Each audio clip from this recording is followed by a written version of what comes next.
Baik, halo teman-teman. Jadi di sini kita bakal belajar tutorial penggunaan Excel ya. Karena untuk lab kedua dan lab seterusnya, kita bakal pakai Excel terus. Jadi ini bakal lebih memudahin teman-teman waktu ngerjain soal-soal TK-nya. Nah, jadi di sini kita bakal belajar tiga hal. Operasi matematika, cara block drag, dan cara lock cell. Ini kita masuk ke operasi matematika dulu teman-teman. Nah, misalkan untuk penjumlahan, itu caranya kayak gini teman-teman. Jadi pakai sama dengan 1 tambah 1. Jadi harus pakai sama dengan. Untuk pengurangan, itu 1 kurang 1. Pakai tanda kurang.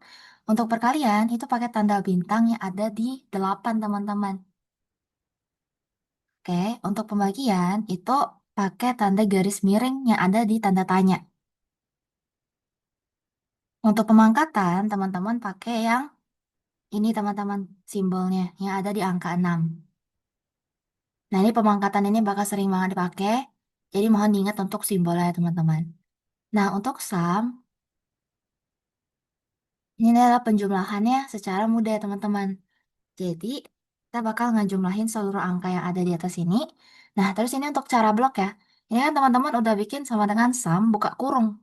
Nah, untuk milih yang mau dijumlahin yang mana, teman-teman tinggal blok aja semuanya. Dari C7 sampai C11. Terus tutup kurung, enter. Jadi kita dapat totalnya 5. Nah, sekarang kita masuk ke contoh ya. Di sini ada nih, Budi tuh ngutang 100 juta ke Anton. Pembayarannya itu dilakukan selama 10 tahun. Nah, kita cari dulu nih, pembayaran per tahunnya tuh berapa? Berarti kan 100 juta. Asumsinya pembayarannya rata setiap tahun ya. Nggak ada unsur bunganya nih, kita masih kayak murni ngitung bagi aja. Jadi 100 juta kita bagi dengan 10 tahun teman-teman. Dapat berarti setahun itu kan 10 juta. Nah, kita bisa aja isi ini 10, 10, 10, terus kita drag ke bawah. Jadi dia keisi 10 semua. Jadi teman-teman tuh bisa juga ngedrag ke kanan. Atau ngedrag abis ke kanan ini, teman-teman ngedrag ke bawah tuh juga bisa. Nah, atau cara lainnya teman-teman, kalian bisa juga kayak ini sama dengan, kalian taruh di yang 10 ini nih. Jadi misalkan, waktu kalian ngitung, itu yang di pembayaran per tahun ini kan mau kalian ubah nih, misalkan, oh ternyata aku salah baca soal, ternyata harusnya 120 misalkan. Ini harusnya 12 nih. Nah ini langsung keubah gitu loh teman-teman. Jadi kalian nggak perlu repot ngeganti satu lembar jawaban kalau misalkan kalian bikin suatu kesalahan. Nah, di sini kan tadi mau di drag tuh ke bawah. Nah, cuma teman-teman harus perhatiin. Karena waktu di drag, ini kan selnya D15 ya teman-teman. D15. Tapi kalau kita lihat yang di bawahnya, nah dia tuh udah jadi D16 teman-teman. Alias dia tuh udah turun satu baris. Nah, jadi kita tuh bakal belajar yang namanya log. Nah, teman-teman bisa pencet Fn, F4. Atau setahu aku di jenis laptop lain itu ada yang cuman pencet F4 aja udah cukup. Kalau memang nggak bisa banget teman-teman, kalian tambahin aja tanda dolar di belakang huruf dan di belakang angka, di belakang kolom dan di belakang garis barisnya. Nah, jadi udah kalian kunci nih, ini ceritanya kalian kunci, baru kalian drag ke bawah. Nah, dia gak bakal berubah. Dia bakal tetap di 15. Teman-teman bisa lihat ya. Nah, ini untuk operasi dasarnya teman-teman. Nah, aku mau agak masuk ke rumus baru yang bakal kita masuk nanti di lab 2. Jadi kan kita bakal belajar time value of money. Aku harap teman-teman udah nonton dulu modulnya sebelum nonton ini, jadi lebih ngerti gitu. Nah, di sini tuh inilah beberapa rumus baru yang mungkin agak asing di teman-teman atau mungkin ada yang udah agak asing itu bagus. Jadi aku bakal contohin cara pakainya. Hmm. Nih, kita ke yang utama 3 dulu ya teman-teman. Untuk nyari present value annuity do, future value annuity do, dan future value and ordinary annuity. Oke, pertama kita cari yang PV annuity. Duh. Teman-teman bisa lihat rumusnya itu PV. Nah, Teman-teman tuh sebenarnya kalau bingung dengan rumus di laptop kalian ya, kalian harus pastiin benar-benar nih. Kalau kalian pencet tanda tanya, pemisah antara rate sama number of periods itu tuh bisa koma atau bisa titik koma kayak yang dicontohin di modul teman-teman. Jadi ini penting banget ya teman-teman, soalnya kalau misalkan nih dari laptop kalian tuh sebenarnya koma, tapi kalian paksain sama dengan rumus yang ada di eh, modul nanti, alias sebenarnya di TK teman-teman nanti muncul waktu mau pengerjaan soal. Kalau kalian paksain dia bakal keluar error. Contoh ya, aku contohin. Jadi kan ini disuruh rate nih. Rate itu kan berarti suku bunganya 5%. Aku paksain titik koma ya, meskipun aku harusnya koma. Number of periodnya 8 tahun. Payment amount-nya ini. Cash flow-nya itu adalah payment amount, teman-teman. Nah, di sini teman-teman bisa lihat. Sorry, bentar. Nah, oke. Di sini ada yang kita kan udah isi dari rate, number of period sampai payment amount. Nah, kita lihat yang feature value sama end of beginning. Di sini tuh tulisannya tuh optional, teman-teman. Jadi, di sini the feature value remaining after the final payment has been made. Nah, ini isi nol aja, teman-teman. Kalau yang end of beginning, ini nih yang nentuin perbedaan antara annuity due sama ordinary annuity, teman-teman. Di sini kan dilihat ya, whether payment itu di akhir di akhir periode atau di beginning periode. Nah, karena kita annuity due artinya paymentnya itu di beginning of each period. Nah, berarti yang future value ini tadi kita anolin, ya ini sesuaiin sama dia ordinary atau annuity due. Karena kita annuity due, artinya kita isi satu, kalau ordinary annuity kita isi nol. Ya gini teman-teman. Tadi kan nol ya. Nah, ini baru karena kita annuity due, jadi kita isi satu. Tapi kalau tadinya ordinary annuity kita isi nol. Ternyata laptop aku otomatis teman-teman. Tapi kalau misalkan kalian pakai Excel, biasanya Excel itu gak otomatis.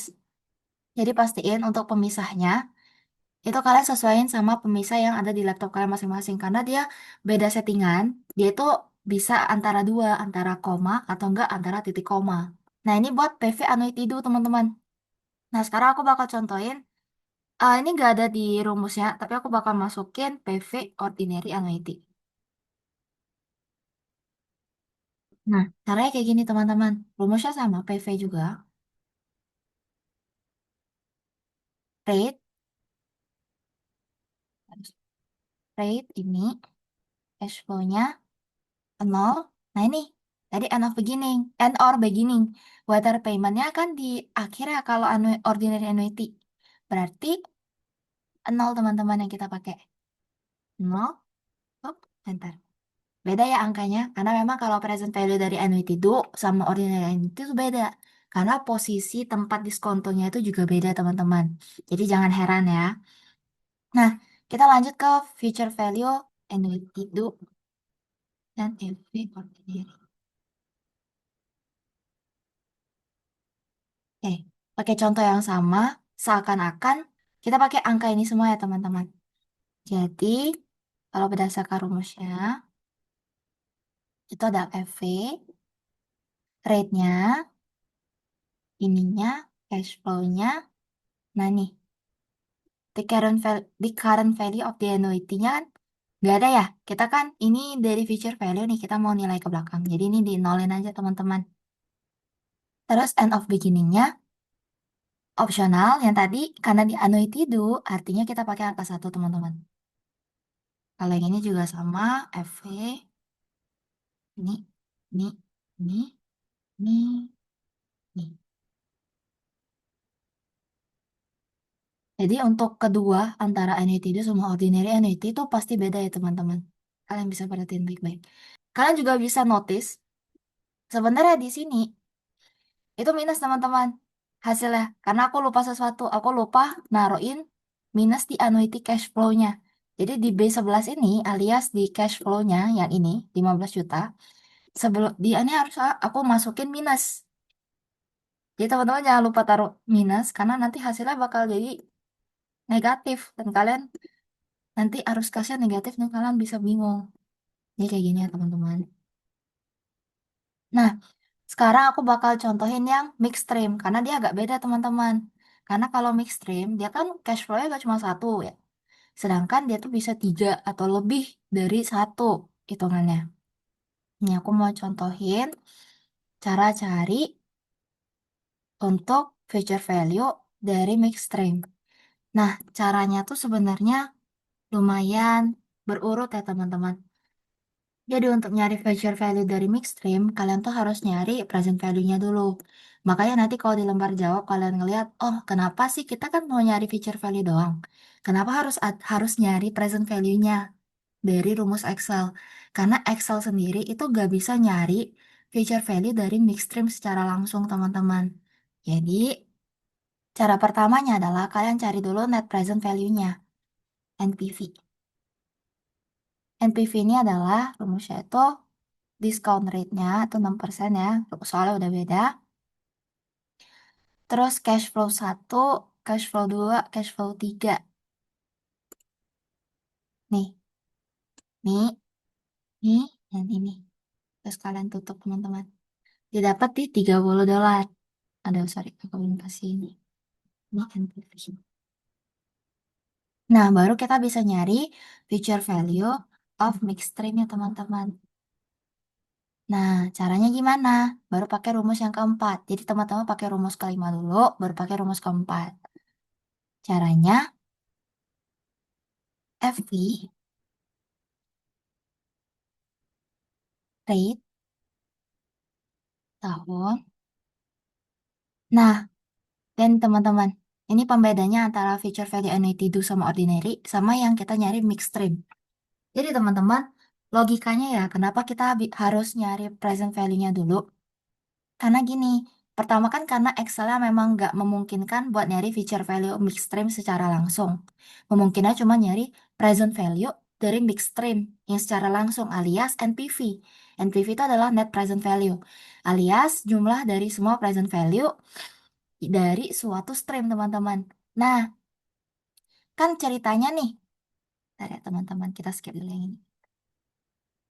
Kan ceritanya nih, ini tuh udah kita bawa ke tahun ke-0 semua teman-teman. Ini tuh nilainya tuh udah kita bawa, tiga-tiganya udah kita bawa ke tahun nol semua teman-teman. Nah, jadi si 30 juta ini itu nilai di tahun ke-0. Karena yang ini udah kita bawa ke semua, jadi yang ini habis kan ceritanya. Makanya di sini nggak ada. Nah, kita tuh mau nyari feature value-nya kan sebenarnya poin utama kita. Alias kita mau bawa dia ke akhir tahun ketiga. Nah, jadi ini kita asumsikan kita pakai semacam single amount teman-teman. Jadi dia gak ada payment yang berkala lagi waktu kita mau feature value in. Nah, jadi di sini makanya rumusnya kayak gini. Nih, ini kan harusnya payment amount ya, alias kalau tadi kita isi itu harusnya CF yang ini kan. Berarti harusnya ini kan. Tapi karena kita udah bawa ke masa lalu semua teman-teman, kita untuk di payment amount-nya kita nolkan. Karena gak ada lagi cash flow-nya. Melainkan yang kita isi adalah yang present value ini. The current value of the annuity. Alias yang si 30 juta ini, the current value-nya.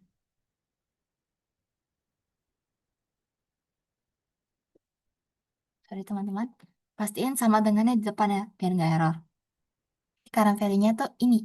Nah, jangan lupa taruh minus kayak tadi ya. Pokoknya seluruh yang bentuknya cash flow atau bentuknya arus kas, entah dia cuma satu kali atau berkali-kali, kalian taruhin minus. Terus, and or beginning. Kan sudah dijelasin di materi aku ya. Jadi, Mixstream pun bisa annuity due ataupun ordinary annuity. Nah, karena teman-teman bisa lihat nih, kita mulainya di tahun ke-1, bukan di tahun ke-0. Jadinya, makanya kita itu pakainya yang N alias 0. Jadi kita dapat feature value-nya tuh segini teman-teman. Terakhir, tambahan, kita bakal bahas tentang annual annuity payment. Nah, ini nih untuk loan amortization ya teman-teman. Jadi, ini tuh tentuin sebenarnya dalam 1 tahun tuh kita bayar berapa sih untuk cicilan kita sampai utang itu habis. Jadi masuk aja ke rumusnya, itu adalah PMT, alias PMT itu sebenarnya kayak cash flow-nya. Kita nyari cash flow-nya tuh berapa. Nah, rate Number of period, present value-nya itu yang 100 juta. Nah, yang future value ini teman-teman lihat penjelasannya, itu adalah the future value remaining after the final payment has been made. Nah, ini nol aja karena di requirement soalnya nanti juga belum ada. Lalu end or beginning, untuk loan payment itu di end ya teman-teman. Jadi pakainya angka yang nol, bukan annuity due dia. Jadi dia tuh dibayarnya tuh di akhir periode. Karena kan misalkan kayak gini teman-teman, kita ngutang nih di awal tahun kita ngutang 100 juta. Nah, kita bakal nyicilnya itu di akhir tahunnya. Makanya dia tuh pakai yang nol teman-teman.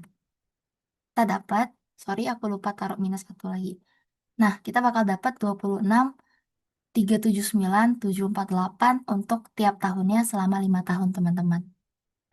Jadi sekian pemateriannya, semoga kalian bisa ngerjain TK dengan baik. Semangat semuanya.